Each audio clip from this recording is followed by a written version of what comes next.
चंद्रयान-3 के जरिए आप देख रहे हैं किस तरीके से हिंदुस्तान की उम्मीदें हैं जो उड़ान भरती हुई नजर आ रही हैं। भारत का परचम है जो अंतरिक्ष में लहराता हुआ नजर आ रहा है। और जल्दी से सीधे रुख करेंगे, देश के दो जाने माने स्पेस साइंटिस्ट इस स्टूडियो में मेरे साथ मौजूद हैं। डॉक्टर दत्ता, बहुत ही आसान शब्दों में बताइए ना कि अभी तक किस स्टेज में पहुंचे हैं हम? देखिए, अभी जो स्टेज में पहुंचे हैं, अभी लास्ट जो क्रायोजेनिक स्टेज, अभी वो अपना अंत के तरफ जा रहा है।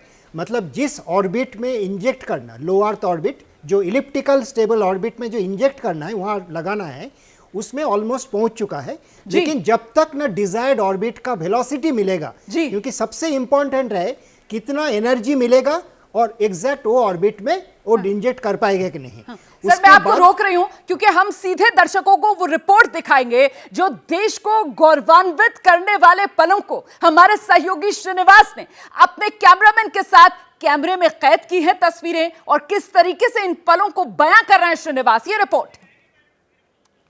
अच्छा, श्रीनिवास के पास मैं आऊंगी, लेकिन इस बीच ये तस्वीर भी हम आपको दिखा रहे हैं जिस वक्त ये चंद्रयान-3 लॉन्च हुआ उस वक्त की तस्वीर। कितनी खूबसूरत तस्वीर है ये, जरा देखिए किस तरीके से चंद्रयान-3 नीले आकाश को चीरता हुआ अनंत अंतरिक्ष की तरफ बढ़ता हुआ, और इसी के साथ भारत की साख, भारत का मान, भारत का सम्मान इसी तरीके से ऊपर बुलंदियों तक पहुंचता हुआ नजर आ रहा है। दुनिया भर की निगाहें होंगी इस वक्त चंद्रयान-3 के इस लॉन्च पर। रिपोर्ट भी हम आपको दिखाएंगे श्रीनिवास की, जिसने कैद किया है इन ऐतिहासिक पलों को। लेकिन उससे पहले जल्दी से डॉक्टर दत्ता आप अपनी बात पूरी कर लीजिए, फिर मैं डॉक्टर नाथ आपके पास आ रही। मैं बोल रहा था, इस टाइम सबसे ज्यादा इंपॉर्टेंट जो है, जो स्टेज 3 जो क्रायोजेनिक स्टेज है, वो कितना वेलोसिटी रॉकेट को दे पाए। जो पेलोड है, उसको, पेलोड मतलब दोनों मिला के, प्रोपल्शन मॉड्यूल और लैंडर, इसको कितना वेलोसिटी दे पाए, इंटीग्रेटेड मॉड्यूल को कितनी वेलोसिटी दे पाएंगे। वो करेक्ट वेलोसिटी यदि नहीं दे पाता तो अभी का जो स्थिति है, लग रहा है करेक्ट वेलोसिटी और करेक्ट ऑर्बिटल पैरामीटर ये दोनों अभी तक ठीक है। तो ये एक बहुत खुशी की बात है, क्योंकि इसका नेक्स्ट स्टेज जो धीरे धीरे ऑर्बिट का ये बढ़ेगा, हाइट बढ़ेगा, उसके लिए ये बहुत इंपॉर्टेंट है। बिल्कुल सर, वो तस्वीरें जब आई है ना, वाकई में रोंगटे खड़े कर देने वाली तस्वीरें थी, सिरहन पैदा हो रही थी देखकर, एक गजब की खुशी थी। ये देखिए, एक बार फिर से इस तस्वीर को देखिए, कितनी खूबसूरत तस्वीर है ये तस्वीर जो भारत का स्वर्णिम इतिहास लिखती हुई नजर आ रही है।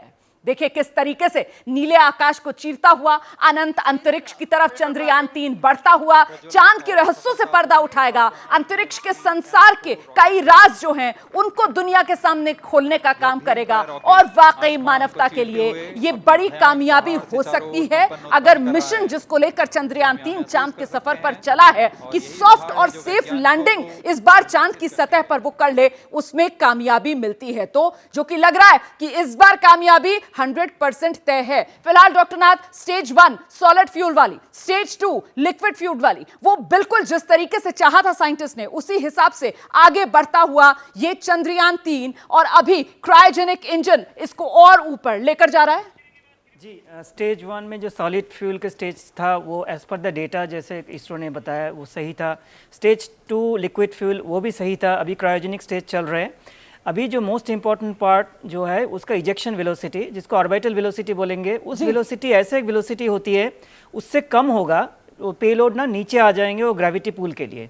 तो उस पर्टिकुलर वेलोसिटी में उसको इजेक्ट करना होता है, तो वो टेंजेंशियली फिर चलते चलते फिर एक इलिप्टिकल, हाईली इलिप्टिकल ऑर्बिट लेंगे, जिसको हम स्टेबल इलिप्टिकल ऑर्बिट बोलेंगे। मतलब चैलेंजेस अभी भी हैं, नजर बनाने की जरूरत अभी भी है, और इसी वजह से एबीपी न्यूज लगातार इस बड़ी कवरेज पर बना हुआ है। जैसे ही घड़ी का काटा दोपहर 2:30 पे आए, बबीता जी का दिल सास बहू साजिश के लिए मचल जाए।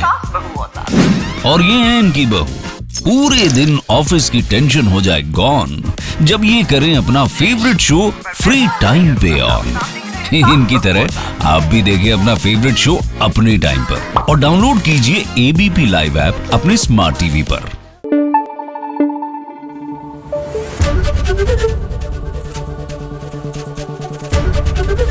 एबीपी न्यूज आपको रखे आगे।